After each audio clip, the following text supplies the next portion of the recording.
Just below the surface of the internet, we know there's another world, a hidden network where privacy is king and rules don't apply. Here, in this unregulated space known as the dark web, something unusual happened. A single website took shape and changed online crime forever. That site was called the Silk Road. It started like any other online market, but this was different. On Silk Road, users could buy drugs, weapons, and fake IDs with just a few clicks, all delivered like any other online order. And behind it all was one person, someone using the alias Dread Pirate Roberts. So, how did this online marketplace grow into a billion-dollar network of illegal trade? And what would drive one man to risk everything to make it happen? This is the story of Silk Road, a website that changed the internet's darkest corners and left a legacy still felt today.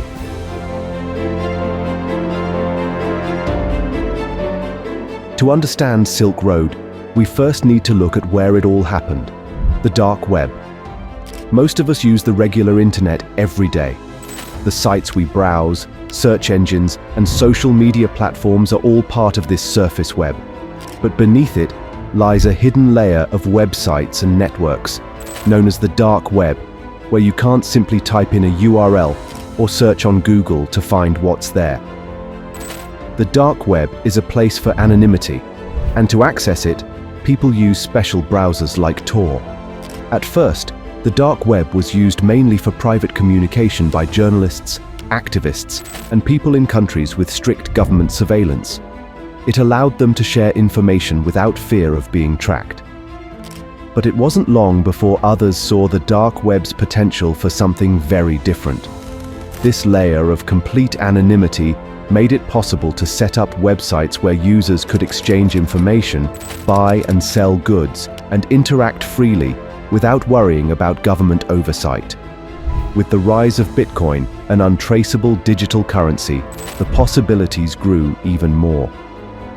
Together, Tor and Bitcoin turned the dark web into a kind of digital Wild West.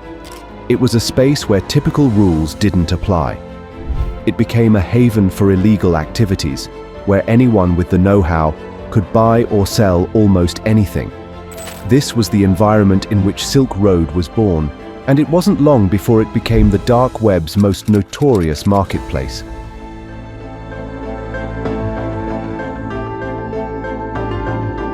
As the dark web evolved, new avenues for clandestine trade emerged, and Silk Road became a trailblazer in this hidden world.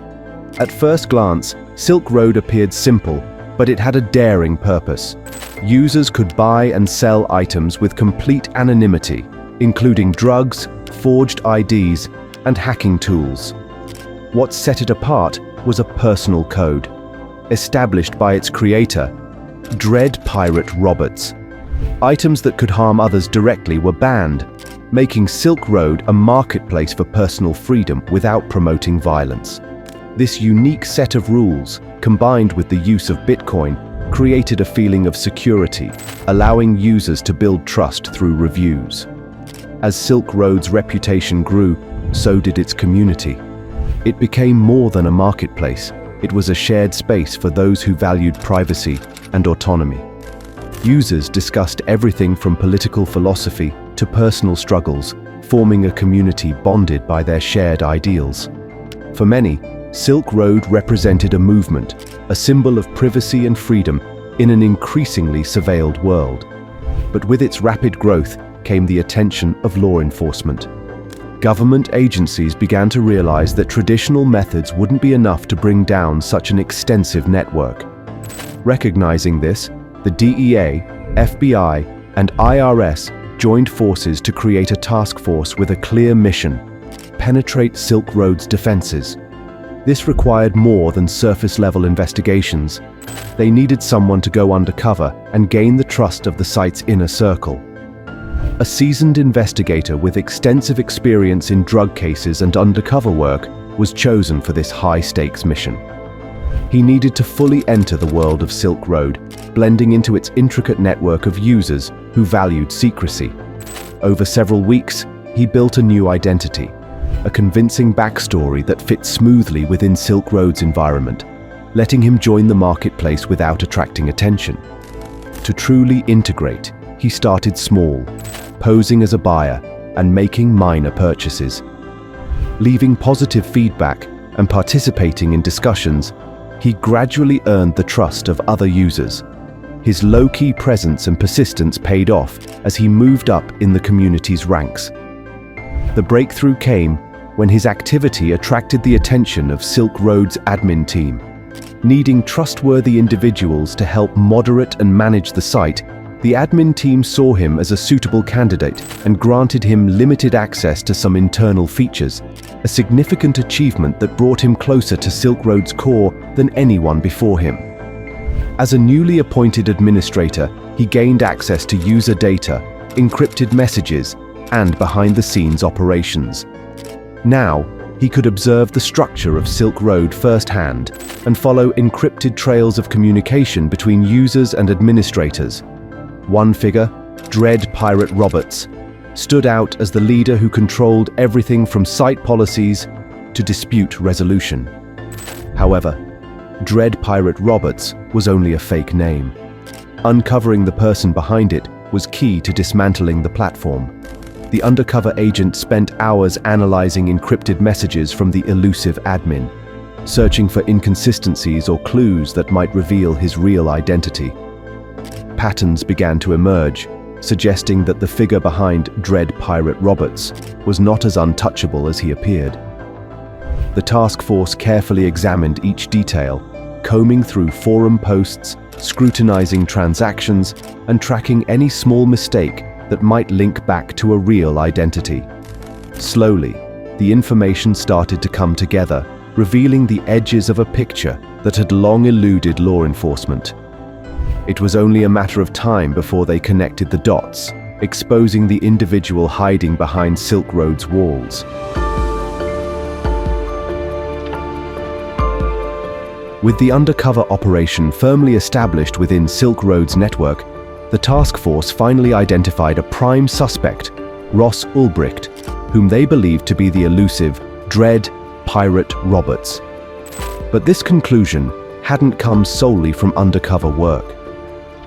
A critical break in the investigation stemmed from a seemingly insignificant online post, a simple oversight that would prove to be the tipping point. An IRS investigator, known for his meticulous attention to detail, had been digging through old forum posts related to Silk Road. It was in one of these forums that he discovered a user named Altoid promoting Silk Road in its early days, when it was unknown. To the investigator, this looked like the work of someone connected to the site's origins, someone trying to attract new users. But there was something unusual in this post. Altoid had signed off with a personal email address, rosselbricht@gmail.com. It was a small detail, a simple slip-up from years earlier, but it was all law enforcement needed to connect the dots. With this information in hand, law enforcement intensified their surveillance of Ulbricht, tracking his movements and carefully observing his online activity. They watched his routines and took note of the public spaces he frequented, particularly a library in San Francisco, where he often logged into the Silk Road admin account. For the agents, this was a rare opportunity. Capturing Ulbricht in a public place would mean that he couldn't easily escape, nor could he encrypt or lock his laptop without drawing attention. On the day of the arrest, everything was set. The library appeared ordinary, with patrons scattered around, studying and reading. Ulbricht took a seat in his usual spot, opened his laptop, and logged into the Silk Road admin account, unaware that agents surrounded him. Some agents posed as casual library patrons, while others stationed themselves strategically.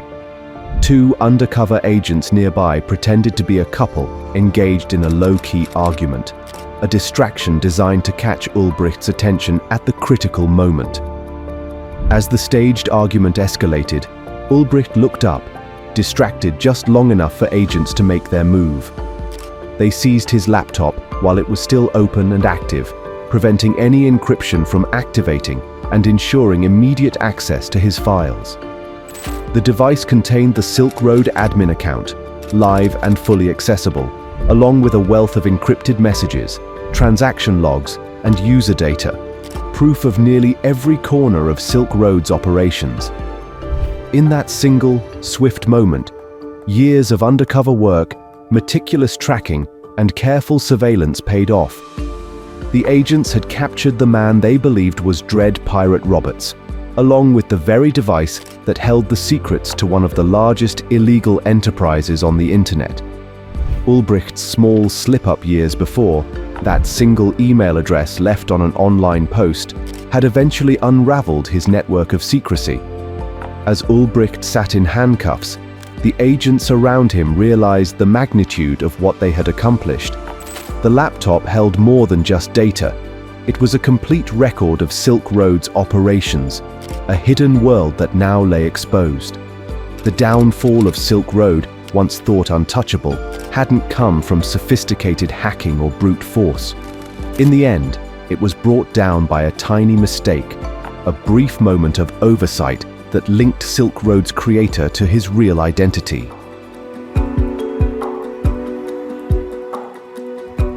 With Ross Ulbricht in custody, the priority for law enforcement shifted to analyzing his laptop, a device packed with years of carefully encrypted secrets. The agents knew that this laptop was more than just evidence. It was the heart of Silk Road itself. Within minutes of its seizure, they began to realize the extent of what they'd uncovered: encrypted messages, transaction logs, and user data that spanned nearly every transaction on the dark web's largest illegal marketplace. Each file held pieces of a criminal enterprise that had operated in near-complete secrecy for years. The process of decrypting and analyzing the files was meticulous. Ulbricht had been thorough in protecting his network, utilizing layers of encryption that would take some of the best forensic specialists weeks to break.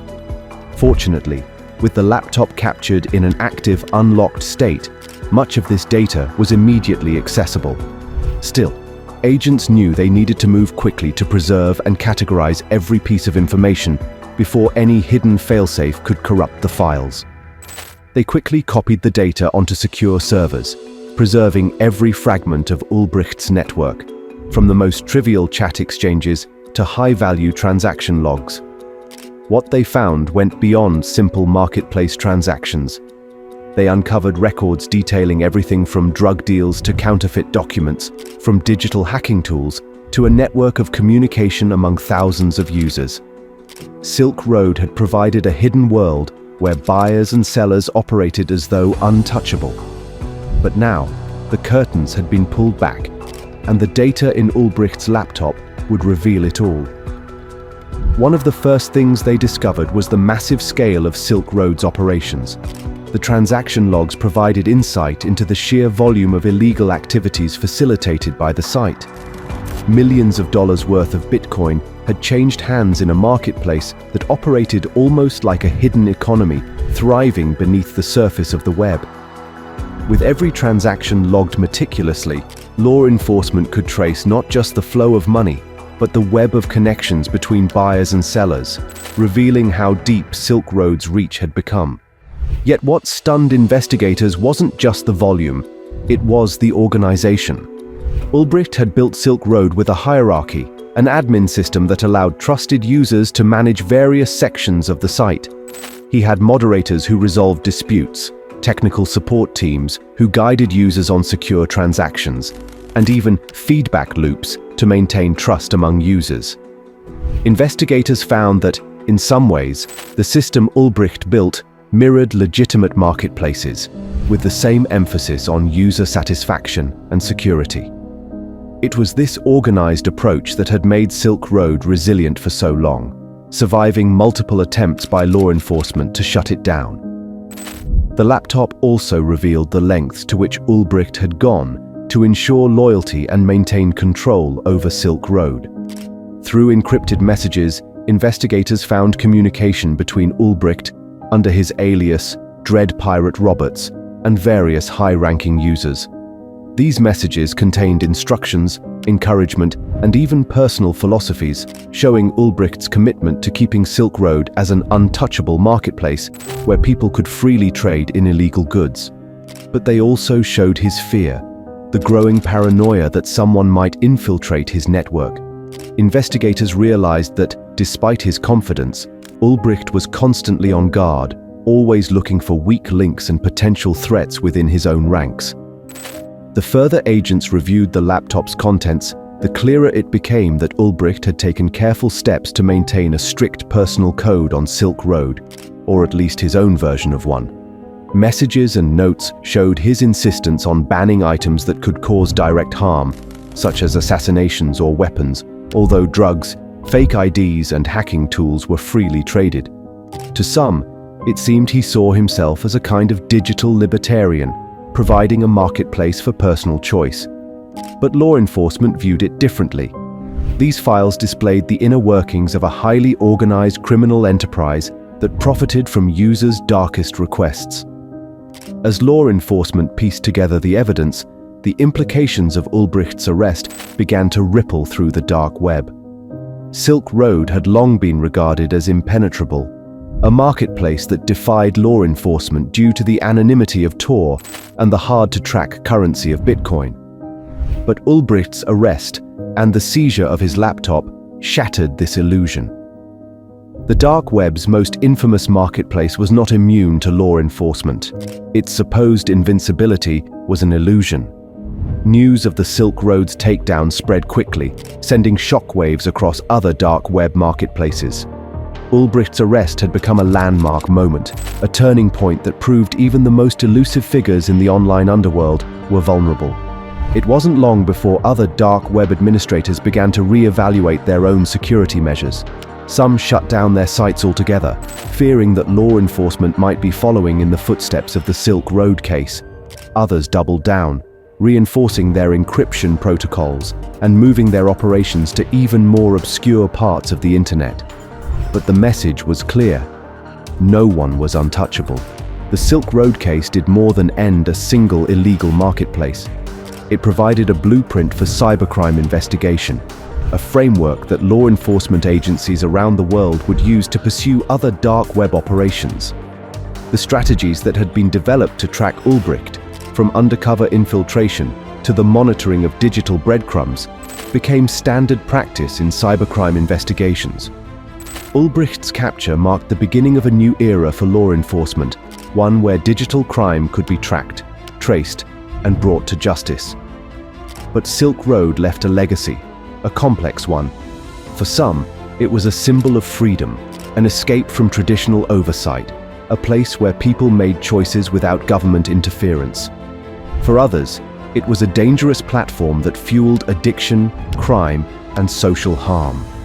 In any case, the arrest of Ross Ulbricht marked the end of an era for the dark web, a place forever changed by Silk Road's rise and fall. Its story, now a case study in cybercrime, forced everyone, law enforcement, online communities, and even ordinary internet users, to recognize the hidden power and hidden risks of the digital world. Thanks for watching. Don't forget to like, subscribe, and hit the bell for more stories.